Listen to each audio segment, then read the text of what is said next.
박성재, 나와. 슈조이 그룹 본사 12층 복도에 고성희의 날카로운 목소리가 울려 퍼졌습니다.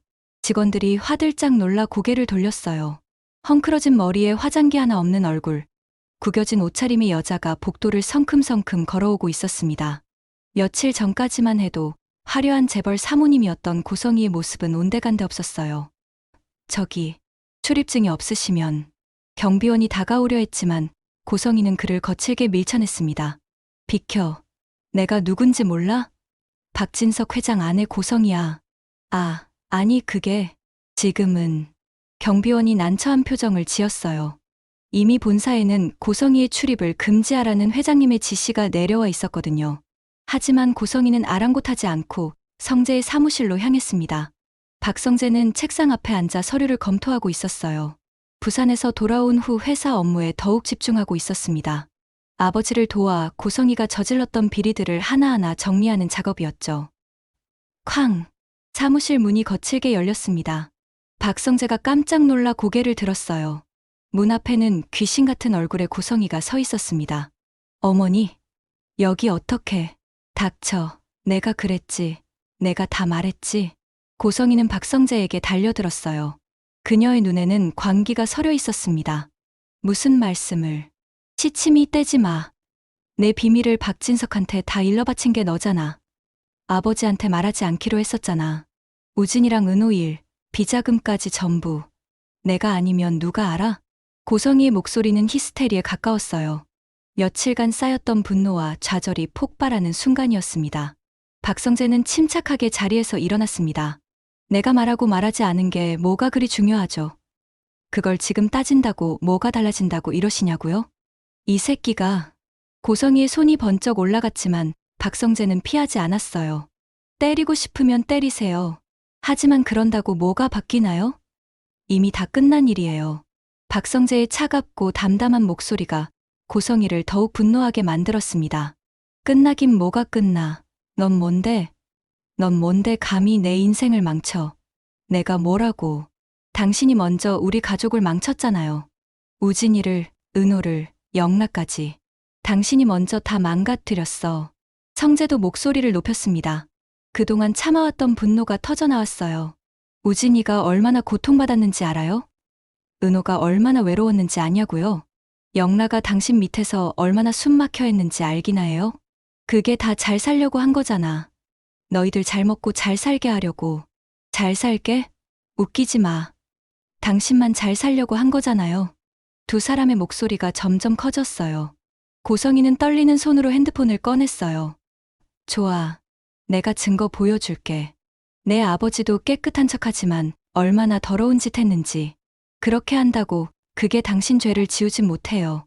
아니야. 박진석도 똑같아. 편법 상속, 정치 로비, 세금 탈루. 다 했어. 고성희가 소리쳤지만 성재는 고개를 저었어요. 아버지는 이미 그 모든 걸 자진 신고하셨어요. 검찰 조사도 받으시고 벌금도 내실 거야. 당신과 달리 책임지시는 거라고요.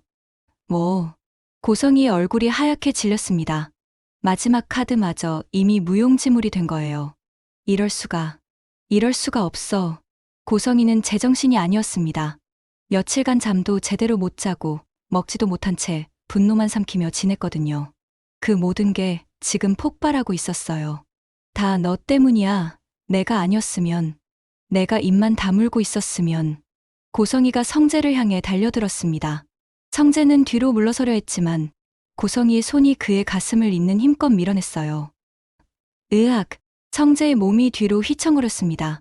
그리고 그 순간 불운이 찾아왔어요. 탁! 둔탁하고 무거운 소리가 사무실에 울렸습니다. 성재의 머리가 책상 모서리에 정확히 부딪힌 거예요. 날카로운 모서리가 관자놀이를 강타했습니다. 성재는 그 자리에서 쓰러졌어요. 책상 모서리를 타고 붉은 핏줄기가 흘러내렸습니다. 고성희는 그 장면을 멍하니 바라봤습니다. 성재야?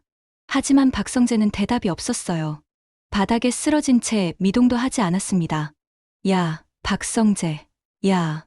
고성희가 다가가려다 멈칫했습니다. 바닥에 고이기 시작하는 핏자국이 보였거든요. 이건. 공포가 밀려왔습니다. 순간적으로 자신이 무슨 짓을 저질렀는지 깨달은 거예요. 안 돼. 안 돼. 고성이는 뒷걸음질 쳤습니다. 떨리는 손, 식은땀, 빠르게 뛰는 심장. 내가 아니야. 이건 사고야. 그래, 사고. 그녀는 사무실을 둘러봤어요. CCTV가 있는지 확인했습니다. 다행히 사무실 안에는 보이지 않았어요. 도망쳐야 해. 지금 당장. 고성이는 핸드폰을 주머니에 쑤셔 넣고 사무실 문을 열었습니다. 복도를 확인했어요. 다행히 아무도 없었습니다. 그녀는 재빨리 복도를 빠져나가 비상계단으로 향했어요. 엘리베이터는 CCTV가 있으니 계단으로 내려가야 했습니다. 탁, 탁, 탁.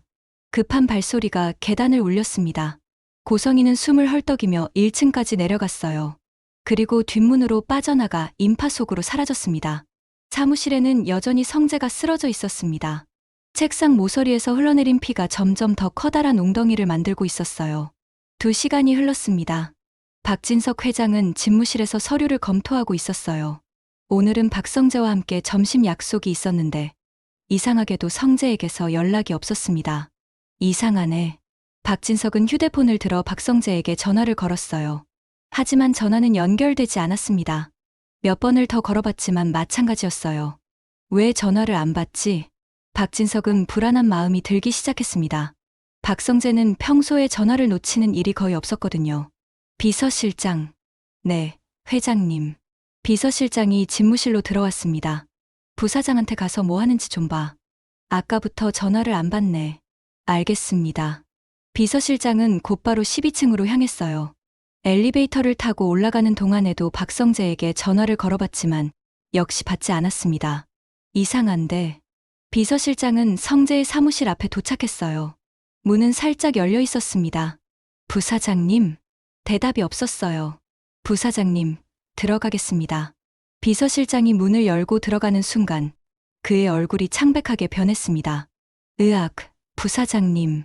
바닥에 쓰러져 있는 박성재가 보였어요.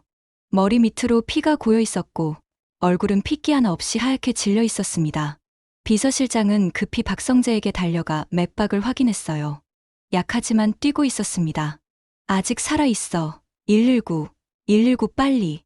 비서실장은 떨리는 손으로 119에 신고했습니다. 그리고 곧바로 박진석 회장에게 전화를 걸었어요. 그래, 회장님. 큰일 났습니다. 부사장님이 사무실에서 쓰러져 계십니다. 뭐라고? 박진석은 번개같이 12층으로 달려갔어요. 엘리베이터가 답답해서 계단으로 뛰어 올라갔습니다. 성재야, 성재야. 박진석이 사무실에 들어섰을 때 그의 눈에 들어온 광경은 악몽 같았어요. 사랑하는 아들이 피 웅덩이 속에 쓰러져 있었습니다. 성재야, 이게 무슨...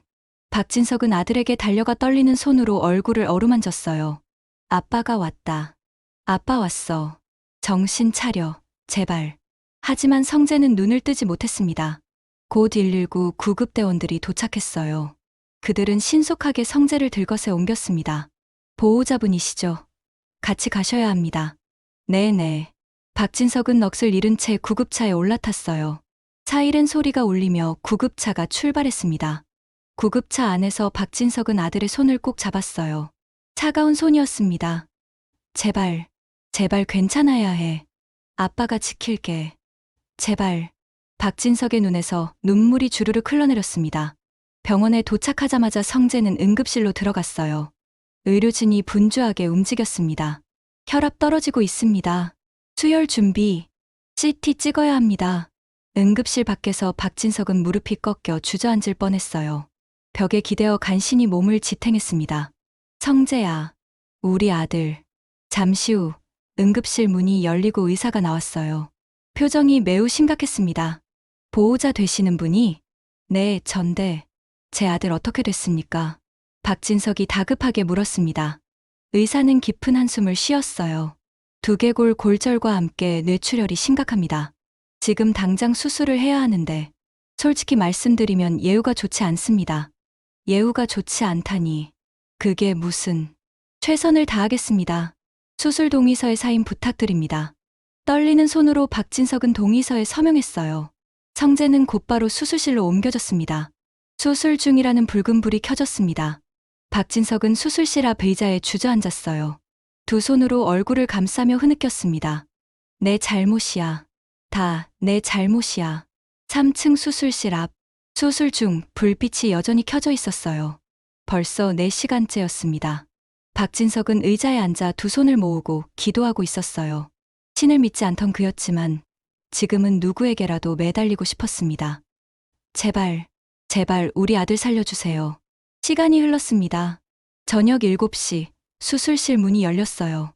집도이가 마스크를 벗으며 나왔습니다. 표정이 어두웠어요. 박진석이 벌떡 일어났습니다. 선생님, 제 아들은 수술은 어떻게 됐습니까? 의사는 깊은 한숨을 쉬었어요. 수술은 일단 마쳤습니다. 출혈은 멈췄고 두개골 골절 부위도 처치했습니다. 그럼 괜찮은 겁니까? 하지만 의사가 말을 이었어요. 뇌 손상이 심각합니다. 솔직히 말씀드리면 뇌사 가능성이 높습니다.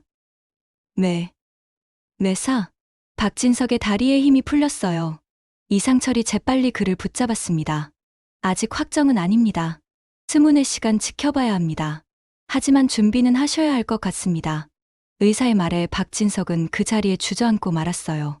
안 돼. 안 돼. 박진석은 바닥을 치며 울부짖었습니다. 천하의 박진석 회장이 바닥에서 아이처럼 울고 있었어요. 제 아들은 안 됩니다. 제발. 박성재는 중환자실로 옮겨졌어요. 박진석은 유리창 너머로 아들을 바라봤습니다. 온몸에 튜브가 연결된 채 누워있는 아들의 모습은 차마 눈뜨고 볼 수 없었어요. 성재야, 아빠가 잘못했어. 박진석은 유리창에 이마를 대고 흐느꼈습니다. 그냥 아들에게 자꾸만 뭔가를 잘못한 느낌이 한꺼번에 밀려왔습니다. 몇 주가 흐른 어느 날 아침, 박진석은 밤새 한숨도 자지 못했어요. 중환자실 앞 의자에 앉아 밤을 지새웠습니다.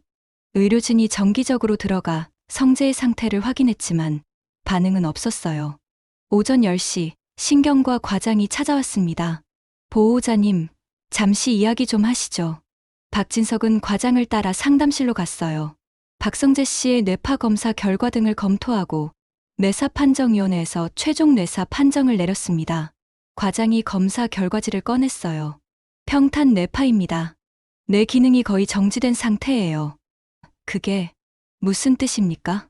박진석이 떨리는 목소리로 물었습니다. 뇌사입니다.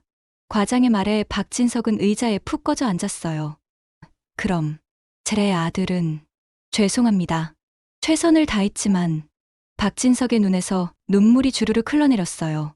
시간을 좀 주십시오. 생각할 시간이 필요합니다.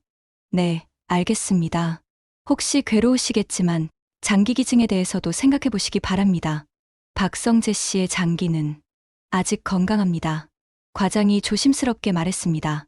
장기 기증. 상담실을 나온 박진석은 복도를 천천히 걸었어요. 발걸음이 무거웠습니다. 복도 끝에서 우진, 영라가 달려왔어요. 아버지, 아이들은 박진석을 끌어안았습니다. 셋 다 울고 있었어요. 성재 오빠, 정말 안 되는 거예요? 영라가 흐느끼며 물었습니다.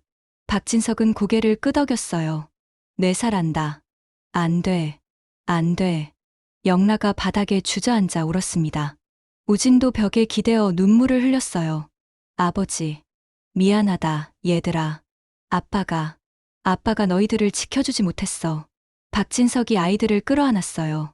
세 사람은 복도 한가운데서 한참을 울었습니다. 조금 떨어진 곳에서 수빈이가 울면서 이들을 지켜보고 있었습니다. 모습을 드러내지 않은 상태로 수빈이는 힘들게 버티고 있었습니다. 자신이 사랑하는 성재 오빠와 친오빠, 이지혁을 모두 잃게 된다는 것이 어디 자신만의 아픔이겠습니까? 아버지 이상철, 어머니 김다정 또한 이루 말할 수 없는 슬픔으로 매일매일 무너져 가고 있었습니다. 박성재가 깨어나지 못하고 있는지 3개월이 지난 어느 날 병원 심장내과 중환자실. 이지혁은 산소호흡기를 끼고 침대에 누워 있었어요. 그의 얼굴은 창백했고 입술은 파랗게 질려 있었습니다. 지혁아. 옆에 앉아있던 어머니 김다정이 아들의 손을 꼭 잡았습니다. 차가운 손이었어요. 조금만 버텨. 곧 심장이 나올 거야. 조금만. 하지만 이지혁의 상태는 시간이 갈수록 악화되고 있었습니다. 심전도 모니터의 소리가 불규칙하게 울렸어요. 선생님, 환자 상태가 간호사가 급히 의사를 불렀습니다. 의사가 달려와 이 지역의 상태를 확인했어요. 심장 기능이 급격히 떨어지고 있습니다. 인공심장으로 버티는 것도 한계예요. 그럼 어떻게 해야 합니까? 김다정이 울먹이며 물었습니다. 48시간 안에 심장 이식을 못하면 위험합니다. 의사의 말에 김다정은 고개를 떨구었어요. 눈물이 뚝뚝 떨어졌습니다. 중환자실 밖 복도에서는 이상철이 창밖을 바라보고 있었어요. 그의 얼굴에도 깊은 근심이 어려 있었습니다. 아들을 어떻게 보내야 하나. 이상철은 박진석을 떠올렸습니다. 얼마 전 성재가 많이 다쳐서 뇌사에 빠졌다는 소식을 수빈이에게서 듣고 있었습니다. 같은 아버지로서 박진석의 심정을 너무나 잘 알았어요. 자신의 아들을 살리기 위해 다른 아버지의 아들이 죽어야 한다는 것. 이보다 더 잔인한 선택이 어디 있을까요? 하지만 내 아들이야. 내가 지켜야 해. 이상철은 주머니에서 휴대폰을 꺼냈어요. 박진석의 번호를 한참 바라보다가 결국 전화를 걸었습니다. 여보세요? 박진석의 목소리가 들렸어요. 평소와 달리 많이 지쳐 있었습니다. 박 회장님, 저 이상철입니다. 수빈이 애비 되는 사람. 아, 수빈이 아버님. 무슨 일이십니까? 혹시 지금 시간 좀 내주실 수 있으십니까? 꼭 만나 뵙고 싶습니다. 박진석은 잠시 망설였어요. 지금은 아들 수술 때문에 정신이 없었거든요. 하지만 이상철의 목소리에서 절박함이 느껴졌습니다. 알겠습니다. 어디서 뵐까요? 제가 그쪽으로 가겠습니다. 어느 병원에 계십니까? 박진석이 병원 이름을 알려주자 이상철은 곧바로 택시를 잡아탔어요. 1시간 후, 두 사람은 병원 1층 로비 카페에서 마주 앉았습니다. 무슨 일로? 박진석이 먼저 입을 열었습니다.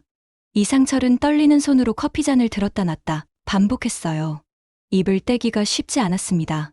박 회장님, 제 아들이 지혁이가 48시간 안에 심장 이식을 못 받으면 죽습니다. 박진석의 얼굴이 굳어졌어요. 그래서 저를 찾아오신 겁니까? 이상철은 대답하지 못했습니다. 하지만 침묵이 곧 대답이었어요. 박진석은 깊은 한숨을 쉬었습니다. 수빈이 아버님, 제 심정을 아실 겁니다. 알고 있습니다. 그래서 더 찾아뵙기가 조심스러웠습니다. 하지만 이상철의 목소리가 떨렸어요. 저도 아버지입니다. 제 자식을 그냥 보낼 수가 없어요. 박 회장님, 제발 부탁드립니다. 혹시 성재가? 안 됩니다. 박진석이 단호하게 말했습니다. 아직 제 아들은 살아 있습니다. 깨어날지도 몰라요. 아직 희망을 버릴 수 없어요. 박진석의 목소리가 높아졌어요. 하지만 곧 목소리를 낮췄습니다. 미안합니다. 하지만 저도 아버지입니다. 제 자식을 포기할 수 없어요. 무거운 침묵이 흘렀습니다. 바로 그때 이상철의 휴대폰이 울렸어요. 여보세요? 여보, 큰일 났어.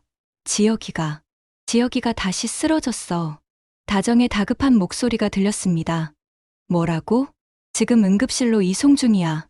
빨리 와. 이상철의 얼굴이 하얗게 질렸어요. 전화를 끄는 그는 박진석을 바라봤습니다. 박 회장님, 제 아들이. 이상철의 눈에서 눈물이 주르륵 흘러내렸어요. 제발 부탁드립니다. 이상철은 박진석 앞에 무릎을 꿇었습니다. 카페에 있던 사람들이 놀라 쳐다봤지만 이상철은 신경 쓰지 않았어요. 이러지 마십시오. 일어나세요. 박진석이 이상철을 일으키려 했지만 이상철은 움직이지 않았습니다. 제발, 제 아들만은 살려주십시오. 제 아들이, 지혁이가 정말 위급합니다. 이대로 가면. 이상철의 목소리도 떨렸어요. 만약 성재가 정말로. 그만하십시오. 박진석이 차갑게 말했습니다. 아직 제 아들은 살아 있습니다. 알고 있습니다. 나가 주십시오. 혼자 있고 싶습니다. 박진석의 말에 이상철은 더 이상 말을 잇지 못했어요. 그는 고개를 숙이고 복도를 떠났습니다. 홀로 남은 박진석은 중환자실 유리창에 손을 대고 되뇌었습니다. 미안해, 성재야. 아빠가 널 지켜주지 못했어. 밤이 깊어갔습니다. 그날 오후, 박진석은 중환자실 안으로 들어갔어요. 성재의 침대 옆에 앉아 아들의 손을 잡았습니다. 성재야. 차가운 손이었어요. 기계의 도움으로 호흡하고 있는 아들의 모습을 보니 가슴이 찢어졌습니다. 아빠가 결정을 해야 할 것 같구나. 박진석의 목소리가 떨렸어요. 너는 항상 남을 먼저 생각하는 아이였지. 동생들 챙기고 회사 직원들 돌보고. 그게 내 장점이었어. 박진석은 아들의 머리를 쓰다듬었습니다. 지금도 너라면 그렇게 하고 싶겠지. 내 심장으로 누군가를 살리고 싶겠지. 눈물이 뚝뚝 떨어졌어요. 아빠는 너를 보내기 싫어. 정말 싫어. 하지만 박진석은 한참을 울다가 천천히 일어났습니다. 중환자실을 나온 박진석은 의사를 찾았어요. 선생님, 장기기증 하겠습니다. 정말 결정하신 겁니까? 네, 제 아들이 그렇게 살고 싶어 할 것 같습니다. 박진석의 목소리는 떨렸지만 결연했어요. 이지혁이라는 환자가 있습니다. 심장이 필요한 제 아들 심장으로 그 친구를 살려주십시오. 알겠습니다. 절차를 진행하겠습니다. 박진석은 이상철에게 전화를 걸었어요. 수빈이 아버님, 저 박진석입니다. 네, 박 회장님. 병원으로 오시겠습니까? 할 이야기가 있습니다. 30분 후 이상철이 도착했어요. 그의 얼굴에는 기대와 두려움이 뒤섞여 있었습니다. 박 회장님, 제 아들이 뇌사 판정을 받았습니다. 이상철의 얼굴이 굳어졌어요. 그래서 장기기증을 하기로 했습니다. 제 아들 심장을 지혁 씨에게 드리겠습니다. 박 회장님, 이상철의 눈에서 눈물이 쏟아졌어요. 그는 박진석 앞에 무릎을 꿇었습니다. 정말 감사합니다. 제 아들을 살려주셔서 일어나십시오. 박진석이 이상철을 일으켰어요. 하지만 한 가지 부탁이 있습니다. 네, 말씀하십시오. 뭐든 하겠습니다. 지혁 씨에게 잘 살라고 전해주십시오. 제 아들 대신 행복하게 살라고. 박진석의 목소리가 떨렸어요. 그리고 제 아들을 기억해 주십시오. 박성재라는 이름을 명심하겠습니다. 평생 잊지 않겠습니다. 두 아버지는 서로를 껴안고 한참을 울었습니다. 이틀 후 성재의 장기기증 수술이 무사히 끝났어요. 이지혁은 새로운 심장을 받고 회복 중이었습니다. 박진석은 장례 준비를 하면서도 한 가지 의문을 떨칠 수 없었어요. 성재는 왜 쓰러져 있었을까? 그는 비서실장을 불렀습니다. 성재가 쓰러진 날 CCTV 기록 다시 확인해봐. 네, 회장님. 비서실장은 곧바로 보안팀에 지시했어요. 모든 CCTV 영상을 샅샅이 확인하기 시작했습니다. 복도 CCTV, 엘리베이터 CCTV, 로비 CCTV. 그리고 마침내 결정적인 장면을 발견했어요. 회장님, 고성이가 박성재 부사장님 사무실에 들어가는 게 찍혔습니다. 뭐라고? 박진석은 비서실에 있는 모니터 앞으로 달려갔어요. 화면에는 분명히 고성이가 박성재의 사무실로 들어가는 모습이 보였습니다. 그리고 30분 후 황급히 빠져나가는 모습도 찍혀 있었어요. 이 여자가. 박진석의 주먹이 떨렸습니다. 경찰에 신고해. 지금 당장. 네, 회장님. 박진석은 다시 CCTV 화면을 바라봤어요. 고성이가 사무실을 빠져나가는 모습이 반복 재생됐습니다. 다 내 잘못이야. 내가 그 여자를 집에 들였어. 내가 아이들을 위험에 빠뜨렸어. 박진석은 책상에 주저앉았어요. 눈물이 또다시 흘러내렸습니다. 성재야, 미안해. 아빠가 정말 미안해. 그날 오후 경찰이 출동했어요. 고성이를 찾기 시작했습니다. 하지만 고성이는 이미 행방을 감춘 상태였어요. 휴대폰도 꺼져 있고 원룸도 비어 있었습니다. 전국에 수배령을 내려주십시오. 박진석이 경찰에게 요청했어요. 네, 알겠습니다. 반드시 찾아내겠습니다. 박진석은 창밖을 바라봤어요. 어둠이 깔리고 있었습니다. 고성이, 끝까지 도망칠 수는 없어. 반드시 대가를 치르게 할 거야. 3일 후 성재의 장례식이 열렸어요. 검은 리본이 달린 영정사진 속에서 성재가 미소 짓고 있었습니다. 조문객들이 줄을 이었어요. 회사 직원들, 거래처 사람들, 친구들. 우진, 은호, 영라, 수빈은 영정 앞에 앉아 눈물을 흘렸습니다. 오빠. 영라가 영정을 껴안고 울었어요. 제가 그때 엄마를 막았어야 했는데. 내 잘못 아니야. 영라야. 우진이 영라의 어깨를 안았어요. 그 여자가 잘못한 거야. 우리 잘못 아니야. 은호도 영정 앞에 무릎을 꿇고 절을 올렸어요. 성재 선배, 고마웠어요. 조문객 중에는 이상철도 있었어요. 이 지역은 아직 완전히 회복되지 중환자실에 있었습니다. 박 회장님. 이상철이 박진석에게 깊이 고개를 숙였어요. 감사합니다. 정말 감사합니다. 괜찮습니다. 박진석이 담담하게 대답했어요. 이상철이 황급히 붙잡았어요. 장례식장은 눈물바다가 되었어요. 박진석은 영정 앞에 서서 아들을 바라봤습니다. 성재야, 아빠가 늦었구나. 너를 지키기엔 너무 늦었어. 박진석의 눈에서 눈물이 흘렀어요. 하지만 아빠는 약속할게. 너를 이렇게 만든 그 여자, 반드시 대가를 치르게 할 거야. 내가 편히 쉴 수 있도록 아빠가 꼭 해낼게. 박진석은 영정에 깊이 절을 올렸어요. 잘 가거라, 아들아. 아빠가 항상 사랑한다. 밤이 깊어졌습니다. 장례식장에는 여전히 조문객들이 남아 있었지만 박진석은 혼자 밖으로 나왔어요. 하늘을 올려다봤습니다. 별이 반짝이고 있었어요.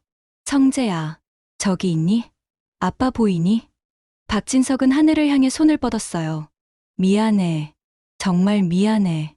아빠가 잘못했어. 그의 울음소리가 밤하늘에 울려 퍼졌습니다. 2달이 지난 어느 날, 이 지역은 친구 박성재의 이야기를 지은호를 통해서 듣게 되고 슬픔을 참지 못하고 한없이 눈물을 흘립니다. 이 모든 사실이 누가 과연 예상이나 했을까요? 삶과 죽음을 나눈 그 모든 상황의 중심에는 고성이가 있었습니다. 과연 고성이는 어디로 도망쳤을까요? 그리고 박진석은 정말로 고성이를 찾아낼 수 있을까요? 성재의 죽음 앞에서 남겨진 가족들은 어떻게 이 아픔을 극복할까요? 다음 이야기가 궁금하시다면 구독과 좋아요, 알림 설정 부탁드립니다. 여러분의 관심이 더 좋은 이야기를 만드는 힘이 됩니다. 감사합니다.